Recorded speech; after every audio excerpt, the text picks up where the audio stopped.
네, 오늘의 뉴스메이커 이번 보궐선거 민주당으로서도 상당히 어려운 선거를 치르게 될 것 같습니다. 가뜩이나 보궐선거를 있게 한 책임에서도 자유롭지 못한데 악재가 계속 생겨나니까요. 민주당의 분위기도 살펴볼 겸 민주당 윤건영 의원 모셨습니다. 어서 오십시오. 안녕하십니까? 예. 이번 선거 쉽지 않은 것으로 생각하고 있죠, 민주당에서. 맞습니다. 집권 4년 차에 열리는 선거라 예. 그 자체가 쉽지 않습니다.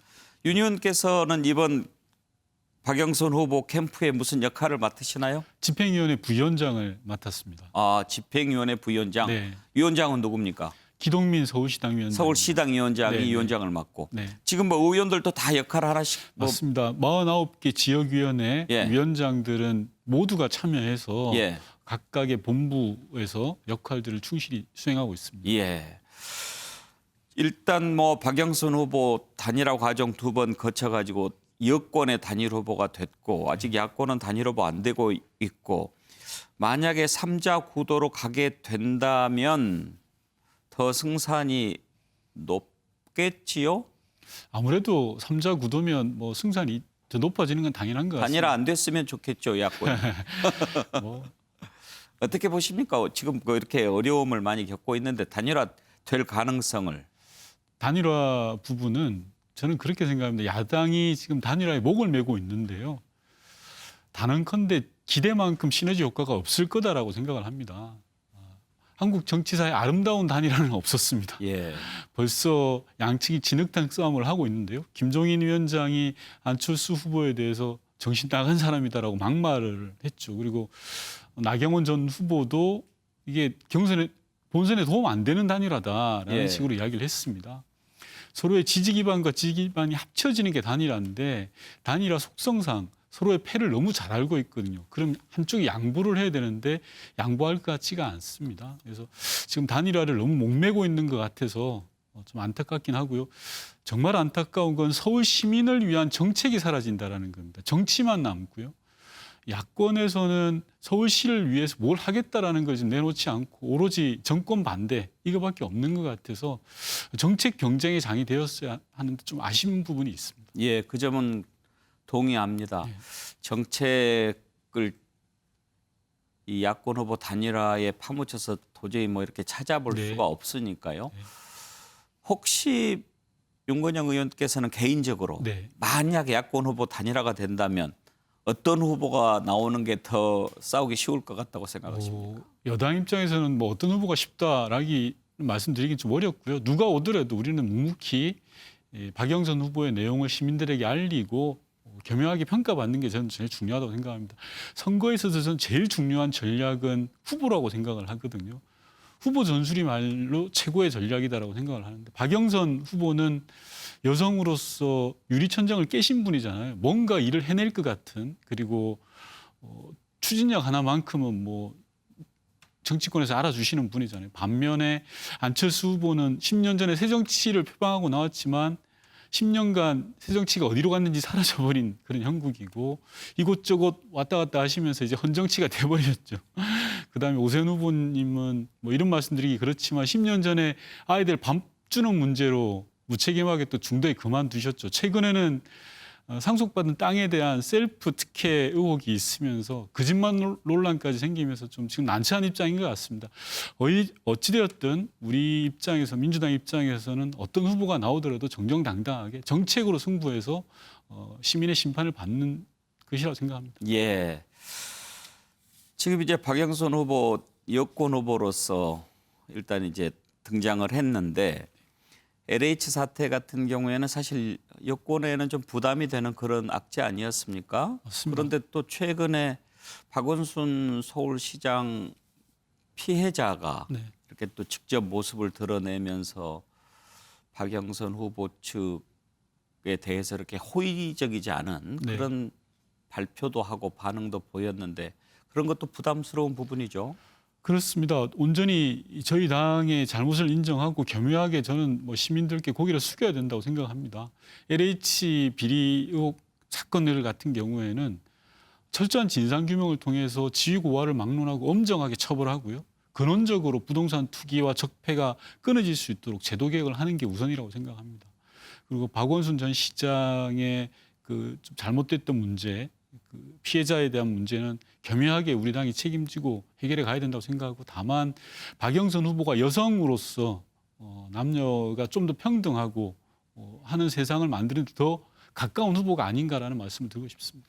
고민정 의원이 캠프 대변인이었던가요? 네, 그런데 그렇습니다. 지금 대변인에서 이제 물러난다라고 발표를 방금 전에 했던데 네. 그런 부분도 일종의 책임지는 모습이다 이렇게 맞습니다. 보면 되겠습니까? 박영선 후보께서는 온전히 자기가 그 책임을 다 안고 가겠다. 그리고 서울시정의 변화된 모습을 통해서 피해자에 대한 부분들을 감당하시겠다라고 했고요. 고민정 대변인 또한 자기가 책임질 일이 있으면 회피하지 않는다라는 취지의 말씀을 하시면서 대변인직을 내려놓았습니다. 예. 오늘 보니까 이낙연 선대위원장 그리고 김태년 원내대표 부산에 갔던데요. 네. 박형준 후보 LCT 특혜 분양 의혹을 좀 부각시키려고 하는 그런 의도가 있어 보입니다. 부각시키는 게 아니라 있는 그대로를 좀 봐주십사라는 겁니다. LCT라는 곳이 탐욕의 상징 아닙니까? 해운대 앞바다에 모든 걸 장악하고 있는 게 LCT입니다. 가보시면 알겠지만 정말 조망이 좋고 예. 비싼 아파트거든요. 3, 40억 하는 아파트입니다. 그 아파트가 서울의 강남 아파트보다 더 훨씬 더 비싸다고 비싸죠. 들었습니다. 예, 그렇습니다. 그걸 아래층, 위층을 얻어서 살고 계신다고 합니다. 예, 근데 그 아래층, 위층을 어떻게 얻게 됐는지 그 과정, 그리고 3, 40억짜리 아파트 두 채를 함부로 구입할 수 없지 않겠습니까? 그런 과정들 좀 명백하게 밝혀라. 공직자라면서는 당연히 재산 축적 과정을 밝히는 게 온당한 일이라고 생각을 하고요. 그리고 박형준 후보 같은 경우에는 그런 재산상의 그런 의혹들 말고도 지금 국정원 불법 사찰에 관한 의혹도 받고 있습니다. 2009년도에 박형준 후보가 청와대 홍보기획관으로 재직할 당시에 국정원에 자료를 요구했다라는 게 공개가 된 적이 있습니다. 권력기관을 사리사욕에 맞춰서 썼다라는 게 불법 사찰이지 않습니까? 이런 부분에 대해서도 명쾌하게 답을 내야 된다고 생각합니다. 김영춘 후보가 박형준 후보에게 우리 모두 다 재산 등록 그리고 재산 형성 과정을 공개하자 이렇게 제안을 했던데 혹시 박 후보 쪽에서는 아직 답이 없나요? 아직 답이 없는 걸로 알고 있고요. 저희는 뭐 선출직 공직자 그리고 출마하는 사람들의 직계 존비속까지 모든 걸 다 공개하자. 그래서 공직자는 부동산 투기꾼이 되어서는 안 된다라는 원칙이 확고합니다. 지금 서울 오세훈 후보 국민의힘 쪽에서요. 부산의 박형준 후보 둘 다 이렇게 부동산 쪽에 지금 네. 의혹들이 있는데 오세훈 후보가 지난번 토론 때 만약에 내가 그 땅에 어떤 그 특혜를 주기 위해서 개입한 뭐 증거나 뭐 그런 얘기를 들은 사람이 있으면 나서달라. 네. 그러면 내가 후보직을 사퇴하겠다라고까지 했는데 혹시 여당에 뭐 제보나 이런 건 없습니까? 아마 그 제보가 쏟아질 것 같고요. 그 이전에 오세훈 후보님은 뭐 사퇴하겠다는 말씀을 너무 자주 하시는 것 같아요. 그리고 또 그렇게 해왔고 정치는 그리하는 건 아닌 것 같습니다. 책임 있게 가야 되는 건데요. 뭘 이렇게 자꾸 거세요. 아이들 밥 못 주겠다라고 시장직을 걸기도 하고 이번에도 마찬가지라는 생각이 들고요. 한 가지 말씀드리면 서울시장으로 재직할 당시에 내곡동에 특혜 분양을 했다라는 의혹이 있는 건데 특혜로 이제 허가를 내줬다는 의혹이 있는 건데 그건 자기는 몰랐다. 국장 정결이다. 이렇게 이야기를 하고 계시는데요. 이해가 되지 않죠. 그리고 오늘 저희 당의 서울시 부시장 출신 국회의원들과 기초단체장 출신 의원들이 기자회견을 했는데 통상적으로 단체장들이 아무리 정결사항은 국장 정결이라고 하더라도 그걸 모르지는 않습니다. 예를 들어서 과장 인사 같은 경우에 부시장 정결사항입니다. 그러면 과장 인사를 시장이 모를까요? 말이 안 되지 않습니까? 다 보고는 하는 거죠. 그걸 뻔히 이제 감추려 그러면 안 되고요. 오세훈 후보 같은 경우에 첫 번째로 뭐라고 하셨냐 그러면 이 내곡동의 개발은 노무현 정부 때 시작된 거다라고 이야기하셨는데 그게 거짓으로 드러났어요. 그랬더니 말을 뭐 이렇게 얼버무리시는데 거짓은 거짓을 또 낳기 마련입니다. 잘못 알았다고 네네. 뭐 나중에 해명했는데 또 그 전에 또 재산 등록할 때 보면 맞습니다. 또 있었으니까요. 그런 부분들은 좀 석연치 않았죠. 그런데 이제 선거를 앞두고 있다 보니까 좀 여러 가지 얘기들이 많이 나오는데 그중에 하나가 문재인 대통령 사저와 관련해서 왜 농지를 대지로 변경하면서 뭐 이런 뭐 의혹을 제기했습니다. 네. 그 부분에 대해서 윤 의원께서는 그 얘기를 듣고 어떤 생각이 드셨나요? 10년 전에 기시감이 들었습니다. 노무현 전 대통령의 봉화 사저와 관련해서 국민의힘의 많은 의원들이 당시에 아방궁이다라고 근거 없는 비난을 퍼부었습니다. 그 이후로 1년에 수십만 명의 시민들이 봉화 사저를 구경하셨고 야 이게 무슨 아방궁이냐라고 이야기하시잖아요. 단 한 마디 사과조차 없었습니다. 그런데 지금 와서 똑같이 대통령 흔들기를 하고 있거든요. 앞서 말씀하셨던 농지를 대지로 형질 변경했다라는 거는 귀농하시는 분, 귀촌하시는 분은 너무 상식적으로 알고 있습니다. 이게 문제가 안 된다는 걸. 농촌에는 대지가 부족합니다. 그래서 농지를 대지로 전용하는 게 비일비재하거든요. 집을 짓다 보면 또는 도로를 내다 보면. 대통령의 사저를 짓는데 땅이 농지를 대지로 전환한 겁니다. 아무 문제가 없고 결격 사유조차 없습니다. 이런 걸 터무니없이 정치 공세를 하니까 좀 답답하고 기가 차를 노릇입니다. 대통령이 사저를 짓는데 농지를 대지로 바꿔서 설사 땅값이 좀 올랐다고 해도 그 땅을 팔고 뭐 차익을 취할 예. 것이라고는 생각하기 힘든데 말이죠. 대통령의 사저는 함부로 못 팝니다. 왜냐하면 대통령의 사저는 본인이 사용하는 공간이 있고 경호동이라고 따로 있습니다. 예. 이 경호동은 국가 예산으로 짓습니다. 아, 대통령은 사저는 국가 예산으로 아닙니다. 못 짓습니까? 대통령 본인 돈으로 짓는 게 사저입니다. 앞으로는 그것도 좀 법을 만드는 건 어때요? 이렇게 계속 전직 대통령 사저 가지고 이런저런 얘기가 나오는데. 뭐 이런저런 제도 개선이 필요할 텐데요.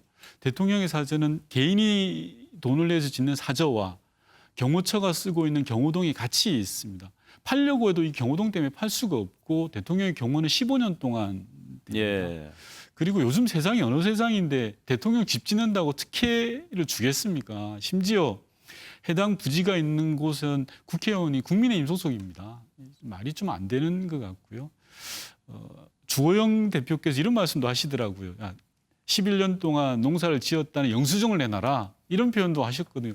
저는 그 말씀 듣고 야 이게 제1야당 원내대표의 말씀인가라는 생각이 드는데 예를 들면 이런 겁니다. 제가 고속도로에서 운전을 하고 가 있는데 가다가 도로교통법 위반했으니까 너가 출발지가 어디고 목적지가 어딘지 그 중간에 고속도로 휴게소에서 우동 먹은 영수증 내고 기름값 영수증 다 내놔라. 이런 거하고 똑같은 건데요. 전혀 참 예. 어이가 없는 상황입니다. 하여튼 이제 전직 대통령 문제 가지고 특히 사저 문제 가지고 뭐 이제 국민의힘은 그러잖아요. 너네들은 지난번에 MB 사저 가지고 또 문제 삼지 않았어. 뭐 이렇게 얘기하고 그런데 국민들 보기에는 이 사저 문제 가지고 이렇게 서로 여야 간에 공방 펼쳐지는 것 그렇게 좋아 보이지는 않습니다. 오죽하면 문재인 대통령도 이례적으로 뭐 그만하시죠. 좀스럽습니다. 아무리 선거 앞이라지만 그렇게 표현을 하셨던데 네.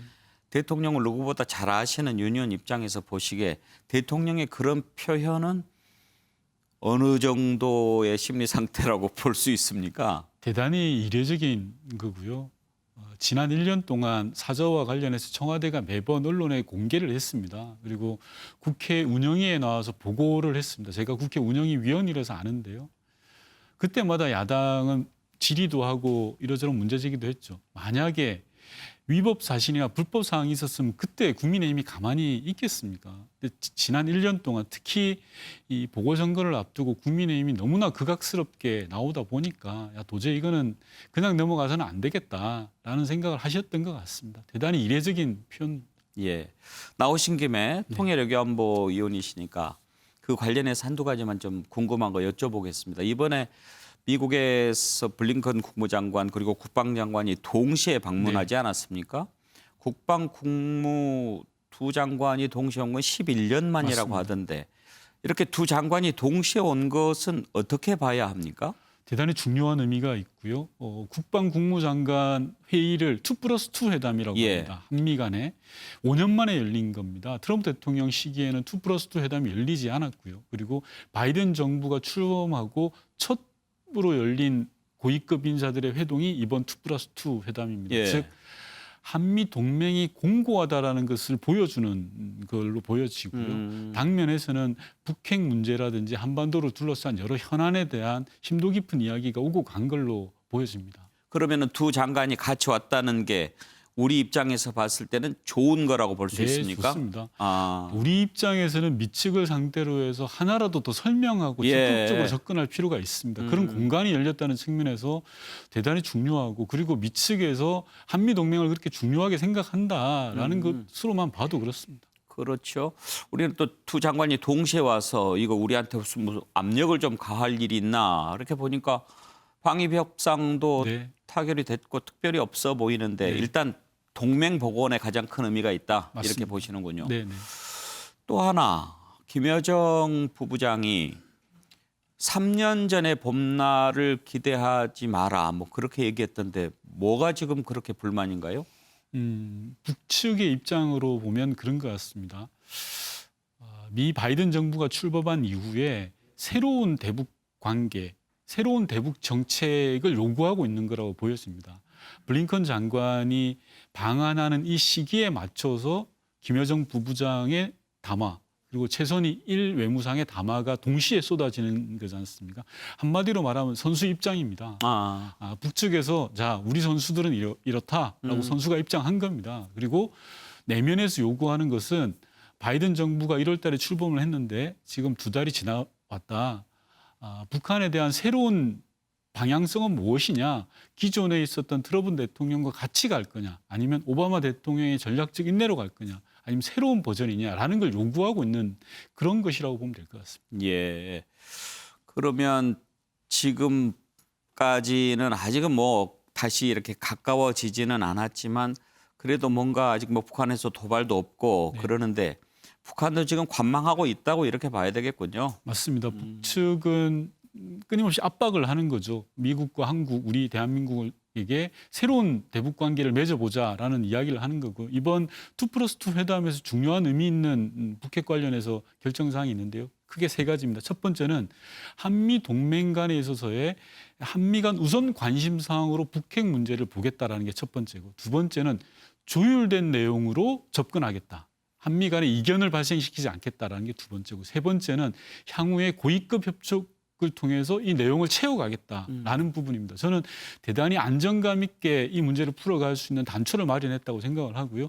북측도 좀 경거망동하지 말고 예. 이런 부분들을 잘 좀 봤으면 하는 거 생각합니다. 그런데 이제 북한 입장에서 생각을 해보면 사실 트럼프 행정부 때부터 이제 제재가 계속되지 않았습니까? 거기에 코로나 팬데믹까지 겹쳐서 어떻게 보면 이제 거의 생존에 상당히 심각한 지경까지 와 있을 것 같기도 해요. 그렇습니다. 대단히 어려운 상황일 겁니다. 코로나 상황이 1년 넘게 되면서 북한 같은 경우는 중국으로부터의 무역이 절대적인데요. 북중 무역을 닫아버렸거든요. 그러다 보니까 내수라든지 식량 문제라든지 대단히 어려울 겁니다. 다만 중요한 건 한반도의 긴장을 고조시키지 않고 한반도의 평화를 정착시킬 수 있는 방법이 무엇이냐라는 걸 찾아야 될 거라고 생각합니다. 비근한 예로 대북 제재를 강화하면 강화할수록 북한은 중국 쪽으로 경사가 되었습니다. 예를 들어서 북중 간의 무역량이 어느 정도 늘었냐면요. 20년 전에는 중국에 대한 무역 의존도가 50% 정도였다면 지금은 거의 90%를 넘어갑니다. 이게 과연 우리 한반도 평화와 북핵 문제 해결을 위해서 온당한 길이냐라는 부분들을 좀 리뷰해 볼 필요가 있다고 생각합니다. 예, 고맙습니다. 앞으로 기회가 되면 그런 내용 좀 더 많이 한번 들려주시죠. 오늘 여기까지 하겠습니다. 네. 감사합니다. 예, 민주당 윤건영 의원 만나봤습니다.